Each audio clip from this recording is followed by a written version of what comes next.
Hello friends, কেমন আছো সবাই? আশা করি সবাই খুব ভালো আছো। আমিও খুব ভালো আছি।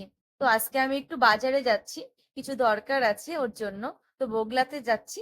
তো চলো যাওয়া যাক। যেতেই পেট্রোল পাম্প থেকে একটু বাইকে তেল ভরে নিলাম। তো তারপর এই মাঠে খুব সুন্দর সুন্দর গাঁদা ফুল হয়েছিল।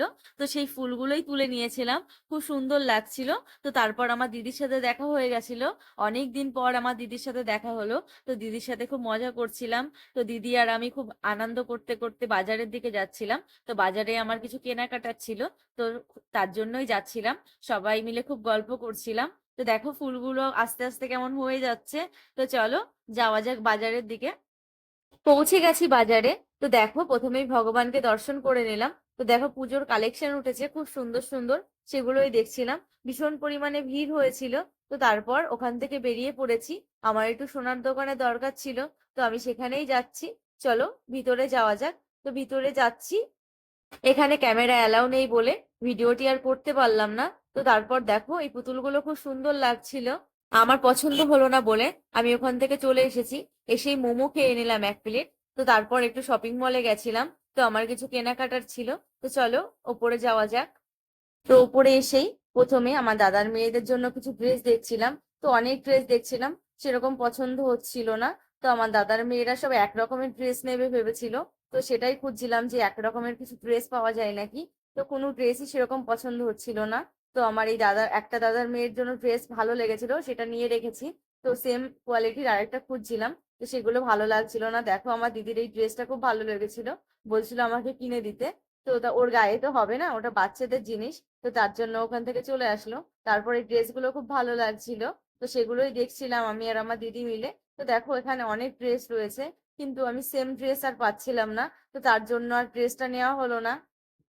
আমি আর আমার দিদি মিলে অনেক ড্রেস দেখছিলাম। তো সেরকম খুবই একটা পছন্দ হচ্ছিল না।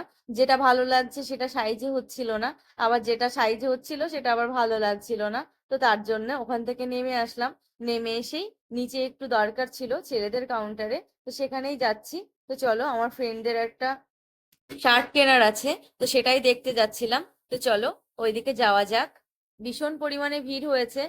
ভিড় ঠেলে কোনো রকমে আমি জায়গাটায় পৌঁছালাম। তো দেখো এখানে অনেক টি শার্ট রয়েছে। তো এখানে আমার ফ্রেন্ডের শার্ট কেনা হয়ে গেছে। তো বিল করতে গেছে। তো দেখো আমার দিদি বয়ফ্রেন্ডের সাথে গল্প করছে, আর তো কাজ নেই। এটাই হলো কাজ। ফোনের নাম্বারটা দেখাও, কি নামে সেভ করা দেখবো তাহলে।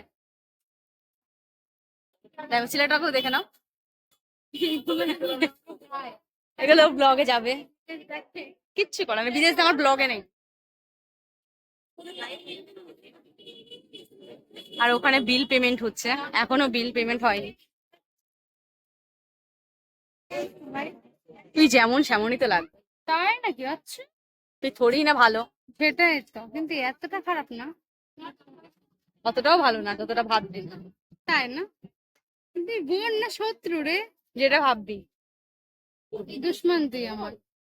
দেখো আমার একটা ফ্রেন্ড মজার জিনিস করেছে। তো ড্রেসটার দাম ছিল 599। তো 599 দাম ছিল বলে ও 1 টাকা ফেরত নিয়ে এসেছে। তো ওখানে ফেরত দেয় না, তো ওকে দিয়েছে কেন জানি না। তো তারপর ওখান থেকে বাড়ির উদ্দেশ্যে বেরিয়ে পড়েছি।